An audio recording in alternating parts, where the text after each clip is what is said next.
नमस्कार शेतकरी मित्रांनो, आज आहे 2 ऑगस्ट 2025 वार शनिवार. मित्रांनो, आज पुन्हा एकदा राज्यात हलक्या पावसाला सुरुवात होणार आहे. हा पाऊस आज दुपारपर्यंत राज्यात बहुतांश भागात असणार आहे, तर दुपारनंतर राज्यात काही ठिकाणी सूर्यदर्शन व तापमानात वाढ देखील असणार आहे. तर जाणून घेऊया आज राज्यातील वातावरण कसे असणार आहे व राज्यात कोणत्या भागात पाऊस असणार आहे. माहिती अतिशय महत्वपूर्ण असणार आहे मित्रांनो, म्हणून व्हिडिओला पूर्ण पहा. तत्पूर्वी एक तुम्हाला विनंती आहे, तुम्ही फक्त आपले व्हिडिओ पाहता पण आपल्या महाराष्ट्र कृषी अपडेट या युट्यूब चॅनलला सबस्क्राईब करत नाही. त्यामुळे मित्रांनो, आपल्या युट्यूब चॅनलला आता सबस्क्राईब करा आणि शेजारील बेल आयकॉन प्रेस करा व व्हिडिओला देखील लाईक करा, जेणेकरून आमचा येणारा प्रत्येक व्हिडिओ तुमच्यापर्यंत पोहोचेल. व तुम्ही हा व्हिडिओ कोणत्या भागातून पाहतात ते आम्हाला कमेंट बॉक्स मध्ये नक्की कळवा. मित्रांनो, आज आपल्याला कोकण किनारपट्ट्याच्या काही भागात हलक्या ते मध्यम स्वरूपाचा पाऊस पाहायला मिळेल. यामध्ये मुंबई, ठाणे, पालघर, गोरेगाव, चिपळूण, रत्नागिरी, रायगड, सिंधुदुर्ग, राजापूर, मालवण, सावंतवाडी, कल्याण, डोंबिवली, वसई विरार आणि तसेच कोकणातील इतरही आसपासच्या परिसरात आज भाग बदलत मध्यम ते जोरदार स्वरूपाचा पाऊस तुरळक ठिकाणी झालेला पाहायला मिळेल. तसेच मध्य महाराष्ट्रात पुणे, सासवड, सातारा, कराड, विटा, कोल्हापूर, सांगली, सोलापूर, पंढरपूर, कोची, जत, बारामती, दौंड, अहिल्यानगर तसेच इतरही आसपासच्या परिसरात आज दुपारपर्यंत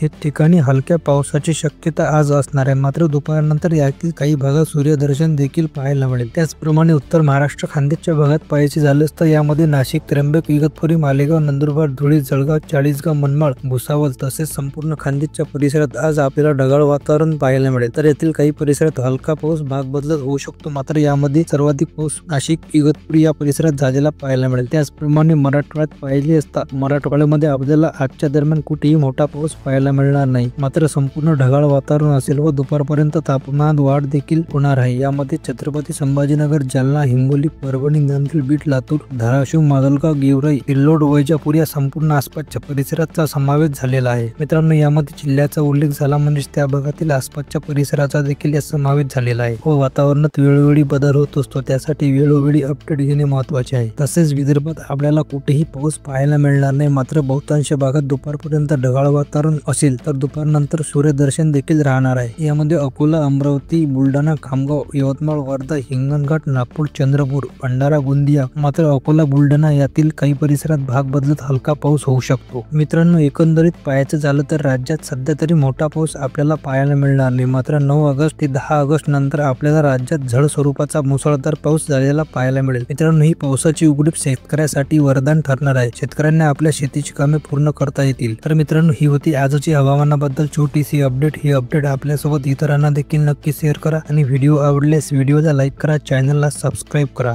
धन्यवाद.